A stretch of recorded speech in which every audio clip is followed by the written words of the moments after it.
because of me. All right. Had a great week of practice, couple days. I feel like our team's in a really good spot. I felt that same way last week. I've been feeling that way for a while. So excited about the opportunity to play Oregon. Really good team that we played early in Mexico. A coach, a head coach, and assistants that we know very well. Known Missy for a long time back in our college days, so it's pretty cool, and know her family well, and just excited to have another opportunity with these guys. They were just putting new stickers up on our wall, and I think about these guys. They've been a part of a lot of that history and those moments, and want to do everything I can to make sure that they get a couple more of those. So it's exciting to see all that kind of stuff. More importantly, we're excited to have our fans out here and to cheer us on and to watch us play. So look forward to tomorrow at 8 o'clock, even though it's my bedtime. Chyenne, 4 years ago, you guys went to Eugene and played Oregon. I remember you talked about how important it was and how big of a deal it was. And not to take anything away from what you guys have done. I mean, you've hosted now your fourth straight, but what does it mean to be hosting Oregon in your fourth straight, just 4 years removed from going up there to play? I mean, it means a lot just to be hosting, period. To be a top 8 seed, you have to earn that, and we've done that part of it, so that's what's cool. Or I guess we're hosting our third straight, but it doesn't, at this point, it doesn't really matter who it's against. Everyone's good, and I'm just glad we're here. That's the most important thing, is that we're here. They have to come to us. They have to travel. They have to deal with our weather that's much different than what they're used to, or most of their kids are. Their coaches, not so much. But it's just another great opportunity that I'm very thankful for, and that I know that these guys have put in a lot of hard work to have this chance. Chyenne and Kiley both, when you look at, like Coach said, I saw him putting up the numbers out there on the wall. When you look at what this program has accomplished in y'all's time here, you came to a program that had been to, I think, one World Series in I don't know how many years before you got here. What does it mean, and can you even wrap your head around what you guys have accomplished in your time at Oklahoma State? I'm just grateful to be a part of it. I mean, they were winning when we were in high school, our junior and senior year, so it was on the rise already, and we just happened to step in at a good time, so I'm just grateful to be a part of it. Yeah, same. And when I look at that wall, it just shows all the history, even before us. It shows all of the history that this program has accomplished, and like Shai said, just really grateful to be a part of all the great things that this program has done. Kenny, I know you've had to worry about what's happening here, but there's been some upsets throughout the bracket. Has any of that surprised you? Obviously, Oregon wasn't supposed to win their regional, and they came out. Nothing surprises me this time of year. There's always upsets. Last year, Florida State got beat, which is a shocker to everyone. UCLA going out is a shocker, but I'm not surprised. It's just a shock to everybody. I go, whoa. But I think what it's told you, and I think we've been saying this, and we get a real taste of this because we play Wichita State and North Texas and Tulsa when they're going well. We get a taste of that a lot. Some of these other schools may not get that taste. I don't know. I can't speak for those guys, but it is crazy to think about. But it just shows you how far this game has come. It shows you the parity. It shows you the schools that are putting money in for these kids to perform on a huge stage. And so I don't know. I don't think I was shocked. The only shocker was Washington coming back. I was just like, this game is over. I mean, it was over.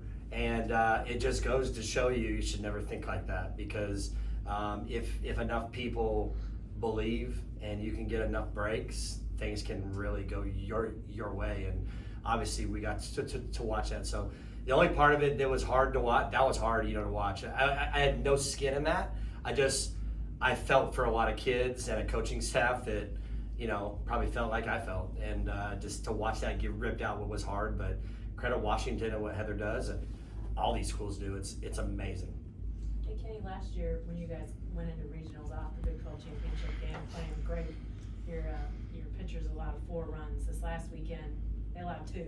I mean, they pitched better even this regional than they did a year ago. I'm wondering if you can kind of just assess overall where your pitchers are heading into supers and just the challenge that Oregon's bats will present you guys. Yeah, obviously Oregon is swinging a hot bat. I've watched their 3 games now in Fayetteville twice. So I've seen every at bat, I've seen every pitch, every take. They're going pretty dang good. Now we'll see if a different look with different arms that do different things. We'll see if that will affect them. I don't know. I feel like our pitching staff, I've said this, is one of the top 2 or 3 in the country. They just continue to do great things. And then when we play catch behind them, they're like lethal. And so I'm very pleased with these guys. I'm lucky. I feel lucky to have them. I'm thankful that they chose us. I'm thankful that they're coachable. Every one of them is better since they got here, which is cool. Kelly's way better than when she got here. Kyra is way better than when she got here. I never thought that she would be approaching 100 innings this first year, and she's done it fairly easy. Just kind of cruise through, competitive. Lexi, I already know what's in there, but she's better here. I just see a different Lexi than what I've watched and what I've recruited. And so it's just kind of neat to watch that. And then we've got Ivy and Bailey who are just fighting to get anything. And so it's just a great group that are competing out there, and credit John for what John's done, and our catchers, our defense. It's a total team effort, but that's a special group. Well, could you put a little more sort of around John's part in all of this? Obviously, they have to go out and throw, but just how he approaches things and maybe how that helped them get to where they are at this point. John's unique. I think the word for John a little bit would be old school. It's about hard work. It's about executing the pitch that he calls. Every pitch, there's a reason behind it. Whether he's trying to, tunnel a pitch or use effective velocity, those are things that he's looking at. He's not a big film watcher. He's not a big analytical guy. As a matter of fact, he's neither of both, zero. He's just not what he's grown up doing and what he's had success doing. So it's unique in this day and age. It's very unique, but the proof is in the pudding with John. He may be the best pitch caller in this game. And when he has pitchers who can execute his plan, he's deadly. And that's what we faced when we were competing against him. He really was difficult for us. He's been difficult on OU for a lot of years. He's been difficult on all sorts of teams. He may not always win those games, but I would tell you that the scores in those games are low. When people are struggling, we know to score. And the constant in all of that is John. So that's why we went out to get him. That's crazy. That's a crazy time and a crazy conversation. And it's like anything. You'll never know if you don't ask. Kenny, with Kelly, I know what starts against OU and the Big 12 probably not ideal of what you were looking for there, but what do you kind of attribute to her stringing together 2 pretty solid starts this past weekend?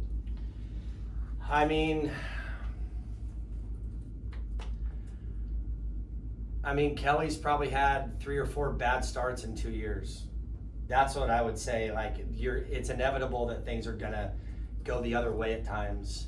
There's so much video and analytical information on Kelly, it's scary.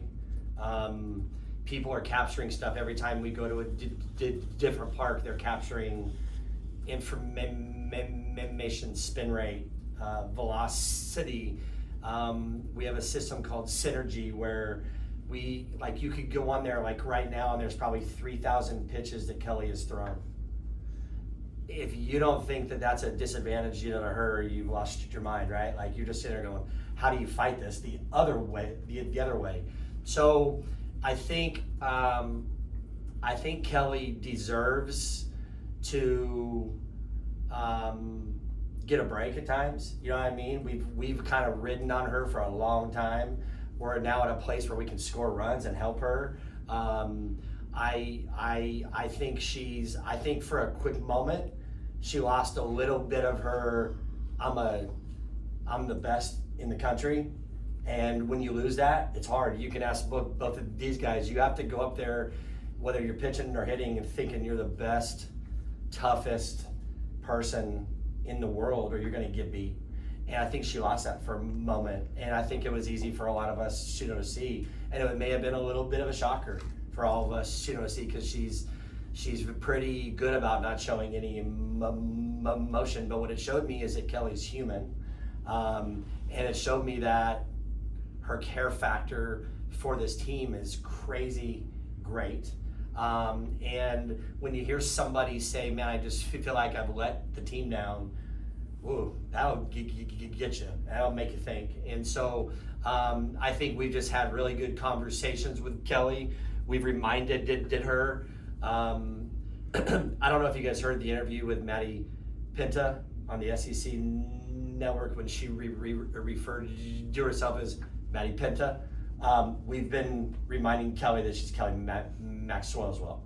And sometimes that goes a long way. Your stuff is really dang good.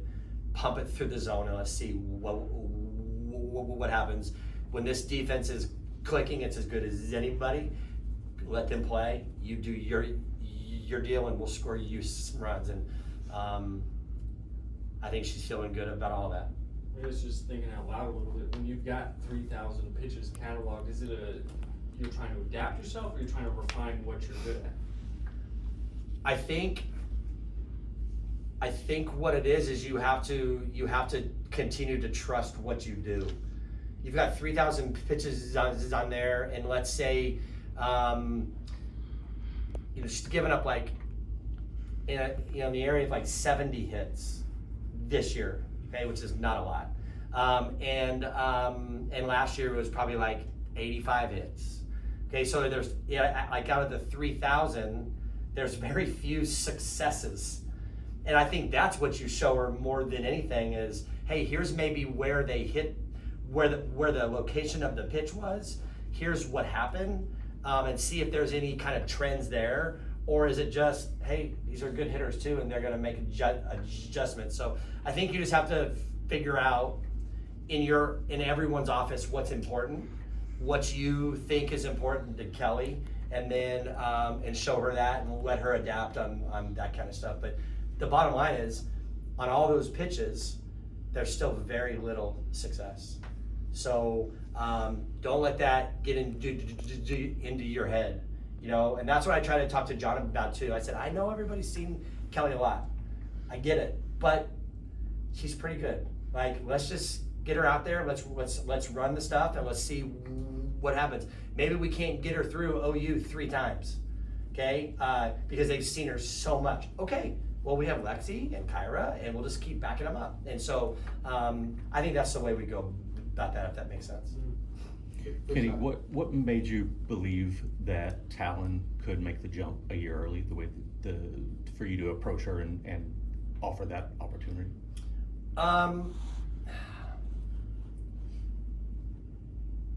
I think probably just her family background is kind of tough. Like, they're tough people. And when I was watching Talon, well, I wasn't really watching Talon because she wasn't showing any interest in OU or OSU. So we both were off. Like, I know a lot of people were saying, how come the best player in the state is not being recruited by either? You have to ask her on that. She wasn't showing us any interest, so I wasn't paying a lot of attention to her. But when I started to pay attention to her, there was just something about her that I felt like she could bring to us, and that's a little bit of an edge. It's not always fun. Like she's still a 17-year-old kid that, you know, is immature at times and says some funny things that we all look at her and go, what? But it's part of the process, and we chose to do this together, so it's our job, me and these guys, to really guide her and to do that kind of stuff. And she came out like crazy on fire, and I was like, geez, this is better than I could have expected at this point. And then she kind of went into the tank, and I was like, geez, this is worse than I thought it was going to be at this point. And I went up to her about 3 weeks back, and I just told her, I said, you know, your mentality right now kind of sucks. Like, it's not the dog that you were to start. You didn't care. You were just out here playing. Watch this, I'm gonna show you. And now it's like you let a little of the success like make you a little bit soft and like timid. And I'm like, where's the energy? Like, she's an energy person. And the energy was kind of like trying not to get out instead of just going up there and being who she is. And all that stuff, when I started to really watch her again, I was like, oh man. And when I started talking to people around her, not her family, but people that she's playing with in travel ball and all that kind of stuff, they're like, man, she'll fit into your program because she'll conform and do some great things. And she's done that. I mean, again, we still got a lot of work, you know, to do with her. We still got to help her grow. But I don't know. You'd have to ask them too. Like, she's getting better each day, and it's really cool to watch. And it's really crazy to think that a kid who should be in high school, it's not like she's 19 and was redshirted. You know, like, this is a 17-year-old kid. Maybe, I don't know if she's 18 yet, but she's 17, I think, and it's pretty nuts. For Chyenne and Kiley, I know that you guys have talked a lot about how the decorations in the locker room were kind of a refresher when you got back from Broken Bow. What did those do for you when you got back, and what have those done for you, obviously, with dressing him up this past weekend and everything? Yeah, I think it just gave us obviously some props to have fun with the game and kind of ease the tension a little bit that we thought was going on, but being able to bring Bullet out, the crawfish that we were using, the little fuzzy tassel thing, I don't know, it's just fun. Just being able to dress him up and all that stuff during those post-game interviews, and just being the team that we know that we are, having fun, and that's when we play our best ball. So, Kenny, what did you make of all of that when they just kept piling stuff on Sunday? I mean, I'm like a punching bag to these guys. I just wear it nonstop. And so if that's what they need, then that's what I'll be. Have you ever heard of a bully? Because like, that's what these two do to me every day. And I just wear it. So it is what it is, but I honestly didn't know, you know, like I've said this, like when you're talking on that thing, on the interview, I think it's live, I'm pretty sure. And I always make fun of this, but it's true, when you stutter, like I'm locked into what they're saying, you know, to me. So I knew that there was stuff that was going on, but I'm not quite sure I knew everything. And then they handed me that stick, and I just grabbed it. And I looked like a complete moron. And I think it's the funniest thing of all time. And so I'm like, okay, that's what I do. I'm a punching bag, and I'll wear it, and it's cool. I mean, I think that's what people love about our program. We don't do it like everybody else.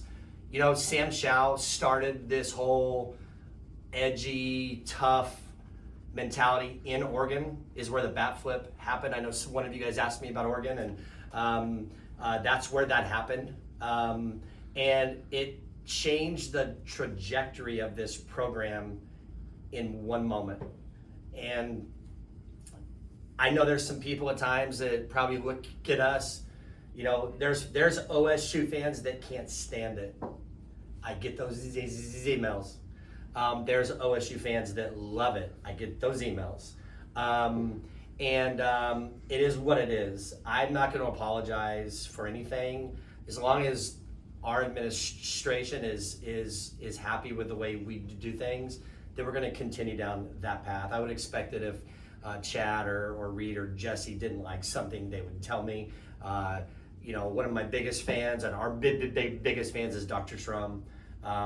She routinely texts stuff like, "That's funny, I love it." So if she's happy, we're all happy. So it just is what it is, and I just love the fact that these guys love to have fun. And when you're a fifth-year kid like these guys, some of these practices are probably getting old. I mean, I get it, and I'm appreciative of the way they continue to go on. I'm trying to jab at her at short, and she's jabbing back, and I pop off to her, and she pops off back, and it's kind of fun, but it keeps them engaged and keeps them going, and that's all I'm trying to do is to get them through this so they can get to tomorrow night at 8 o'clock. That's all I'm trying, to do. You guys named it Bullet after the live course. Yeah. Makes sense. Either- Hey, Shy, the crawfish, are those still with us, or? I'm not sure. I haven't seen them. Oh, somebody call PETA, please. I haven't seen them since Sunday, so I don't think so.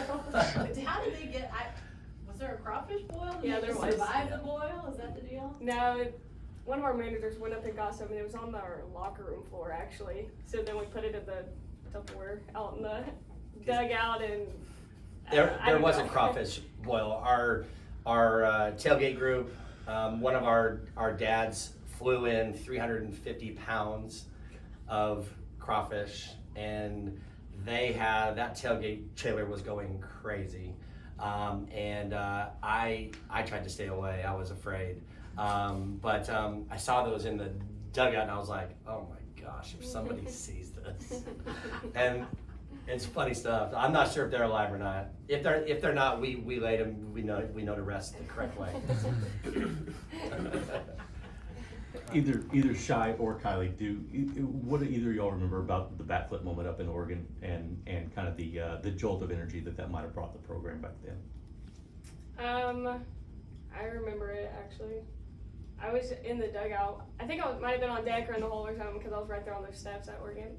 And she did it, and I watched the ball, or when it came off, I knew it was gone because it was like way gone. And she just kind of walked down and she flipped it, and I just looked at our hitting coach at the time, Jeff. We just looked at each other, and we just started laughing. And we were just like, oh god. And so, because she walked a long time down and then that next morning, like, social media, that was crazy. We were like, oh god.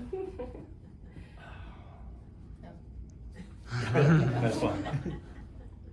Any other questions in the room before we go to questions on Zoom? Nope. All right, anybody on Zoom, any questions? Yeah, Kenny, this is James Gregory from the Oregonian. I realize this is like the first game of the season for everybody, but it's such a rarity for Allie Bunker to strike out multiple times in a game. And Kelly's the only pitcher ever in 5 years to do that. What was it that you guys may have picked up on in off-season study to be able to strike out one of the hardest players in the country to strike out and do it twice in a game? Yeah, I don't I can't recall exactly what that was. I mean, Kelly has elite stuff. Her stuff that day was really good. I think she punched Oregon out 14 times. I've watched a little bit of that game going back, but wasn't really focused on that. I was focused on some other things because it was so long ago. But I mean, I've still subscribed to the theory that good pitching, when good pitching's on, will beat good hitting always.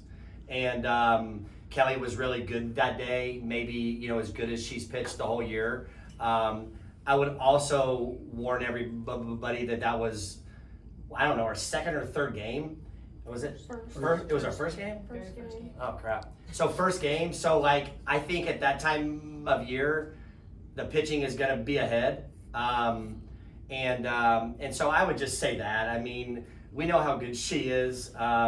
We know that she'll be a different hitter than what she was 50 games back. Kelly's different than what she was there. So like I said, we've got a lot of respect for these guys, and I can't give you a pinpointed answer. I don't called the pitches. But I can't even recall if she chased or if they were strikes that she swung and missed.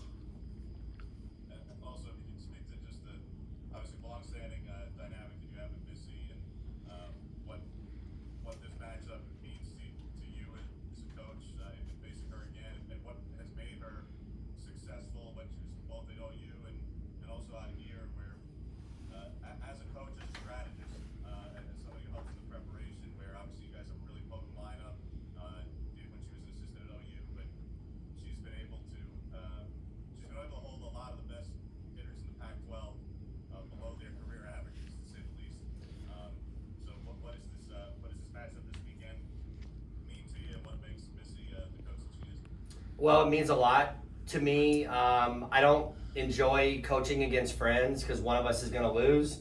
So I hate that part of it. But I enjoy competing against people who do it the right way. I felt that way when she was in Norman. I feel the same way at Oregon.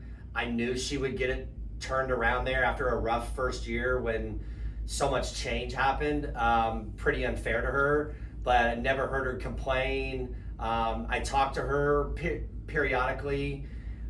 We both have a really good friend in common and a guy named Brett Better, who's a human performance coach that they work with. We do too. And so we get to hear things kind of back and forth through Brett. I've known her and John, her husband, for a long time.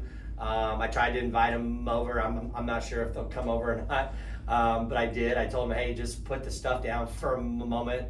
Let's come hang out for an hour or so. Not sure if that'll happen, but Missy's a worker. She always has been. She was like that when she played. She's been around amazing coaches. Clint Myers, Patty Gasso. I mean, that's two of the very best. She's taken what she loves out of all of that and has implemented that into Oregon softball. And I think she'll be a force in the pack for a lot of years. I'm glad she's in the pack. I'm glad I don't have to face her a lot because I know every time we face her that we're gonna be going up against a great challenge and against great coaching. So I'm proud of her. I think she's proud of us, and it'll definitely be a fun experience. I just hate that one of us is gonna be done when this weekend is over with. And lastly, for the players, give just kind of an overview of so far in preparation of what you've seen from their pitchers in Morgan Scott and Stevie Hansen, and what makes each of them unique and challenging as you go about preparing for this weekend. So we watched film yesterday, just to get a good eye on their pitchers, and obviously they're both really competitive, or their whole staff is competitive. So we're just gonna stick to our plan and swing at balls that we know that we can hit hard. Yeah, I agree with Kai.